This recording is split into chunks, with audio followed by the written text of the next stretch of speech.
Evan McMullen. So it was floated early this morning that there would be a independent conservative third-party candidate for president. Now, they have been trying desperately. They started with Mitt Romney, trying to find anybody who would lead the charge of the Never Trump movement. And I think they finally have dwindled it down to this guy who's on your screen, Evan McMullen. He's 40 years old. He's running as an independent conservative for president.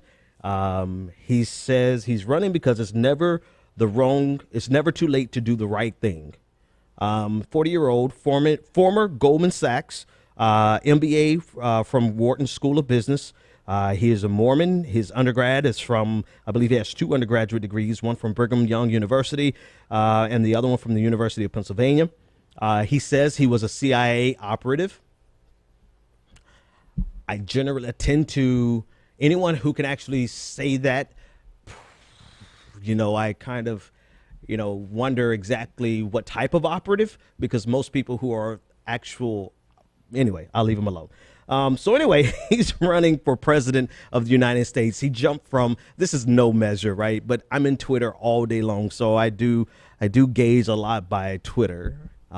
He jumped from like 2,000 people this morning to 30,000 people by this afternoon. Not going to be enough to give him some type of social media advantage. But he has a track record in business and speaking. And actually, he was a policy director for with the House of Representatives. I forgot the exact position, but I don't have it here. But anyway, he is the anti-Trump conservative candidate that they pulled the rabbit out of the hat, and he is running against Donald Trump. Now, if it were possible, and I don't think it is, if he had enough money behind him, which I don't think he can get, it would have been interesting to see a person who positions himself as a serious candidate, someone who is ostensibly strong on foreign policy because it was a CIA operative. There are a lot of different types of operatives, but I'll leave that alone. It would have been interesting to see how McMullen could have taken away from Hillary Clinton's advantage of knowledge and substance over Donald Trump, because he would have been introduced, this McMullen guy could have been a substantive candidate with strong knowledge of foreign policy. But it's too little too late. I mean, I think it's all but impossible for him to poll soon enough for the first debate. What do you have to hit, 15%? I don't think he's going to hit that anytime soon. Unless he has a tremendous amount of money coming in from Goldman Sachs. And we don't know. We'll see some fundraising dollars at the end of the quarter. So we'll see at the end of the month, actually. We'll see what he does. But here's his dilemma, right? So in terms of actually being a viable candidate for president, he can't be.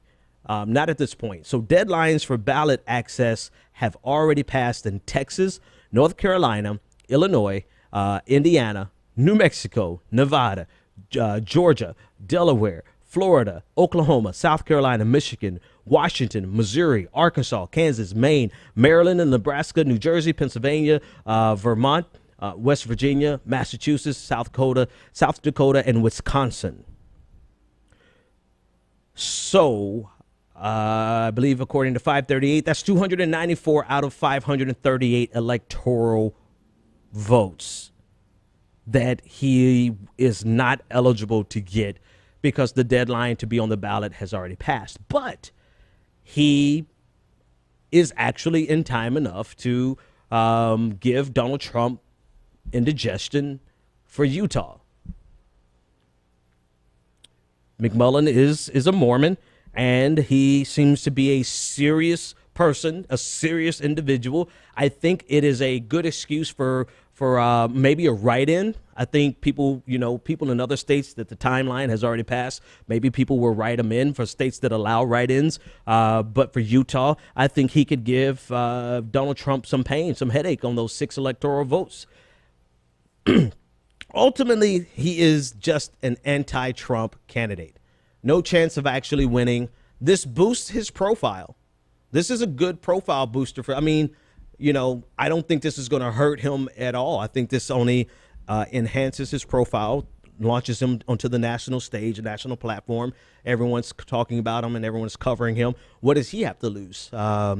He cannot possibly look more imbecilic than Donald Trump. So in that regard, I think this is a win-win for Evan McMullin, and I think we'll probably hear more from him. Maybe he'll run for Senate somewhere in Utah, maybe in 2020 or 2018, depending on when the term is up.